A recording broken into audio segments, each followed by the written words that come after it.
It was the most heartbreaking experience ever, and since then I've learned to be extra cautious with my dealings with people. Hi, my name is Nancy. I met Roland 6 months ago at a friend's birthday party. We hit it off immediately, and a week later we started dating. Before we continue the story, do not forget to click on the notification button in order to get notified at every new video posted. Thank you. It has been so blissful. We had movie nights, numerous walks by the beach, and even gave myself to him. His birthday's in a week's time, and I visited him to talk about his plans for the celebration. The shock which hit me at the door was knee-wiggling. I saw my nude pictures on Roland's computer. I was not even aware he had been taking those. I proceeded into the room and confronted him. What ensued was the exchange of hurtful and mean words. At the end of the day, we both hurt each other beyond repairs. I returned home in tears and locked myself in my room. My cousin came knocking on my door, but I didn't let her in. I didn't let anybody in. I cried myself to sleep and only woke up late at night. Though sad, I couldn't ignore the hunger rumbling in my belly. I went to the kitchen and fixed a sandwich. Meanwhile, I went through my phone to check my notifications on Facebook. Unfortunately, I couldn't log in. Clearly, Roland had locked me out. The anger I thought had subsided was instantly reignited. I wrote a message to Roland asking him why he had done that. He responded that he had nothing to do with it, and if only I had waited to hear him talk, we would have come up to a solution. He was not convincing enough. I returned to my room, cooking up a plan on how to get back at him.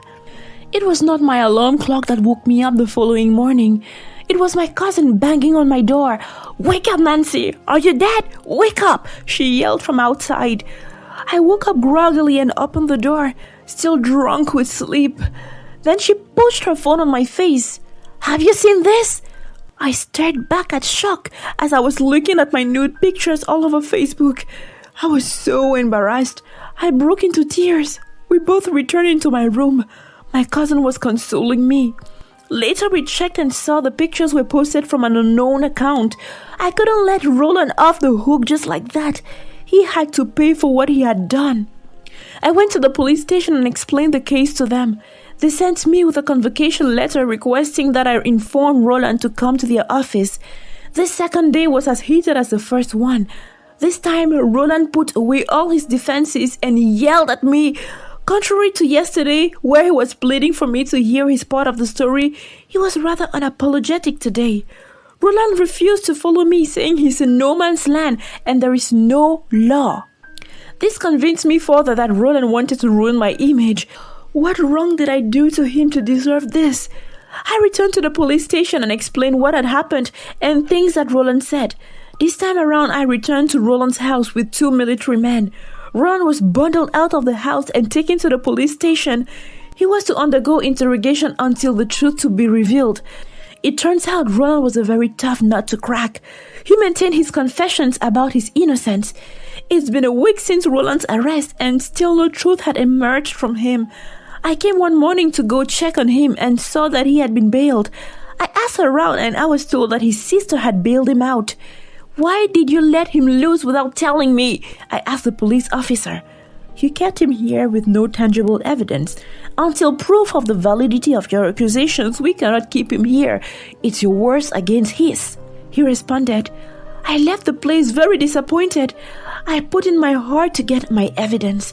I called up on Roland's friend to find out if he had noticed anything fishy about his recent activities, but nothing surfaced. So I took matters into my hands. I went to Roland's and used the extra key he had given to me to go into his house. I began searching everywhere and went through his laptop but saw nothing incriminating. Just when I was about to give up, I saw one of his friends through the window coming to his house. I quickly closed the door from inside and hid in the bedroom. I didn't want to be caught. He got inside and paced around the room. He went towards the flower jar by the window and removed the digital camera. Then he sat on the bed and opened Roland's laptop. He slotted a memory card from the camera and its content displayed on the screen. Out of impulse, I connected my phone's camera and began to record. From above his shoulder, I saw Roland and me arguing over pictures. What? It was him? I couldn't believe it.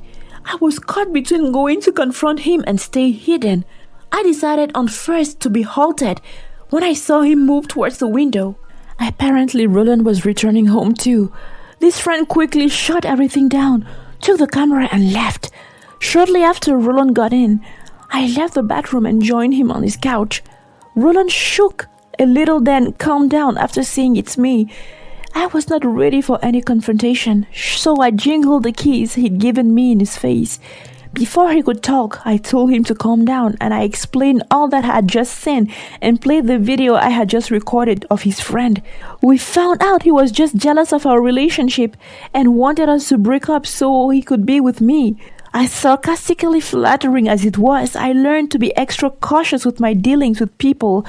Without further ado, we marched to the police station and submitted our findings. Roland's friend was arrested and jailed. Roland pulled down the pictures from the internet, deleted his account and created a new one. We already had a scar. We broke up but agreed to stay friends. It was better that way.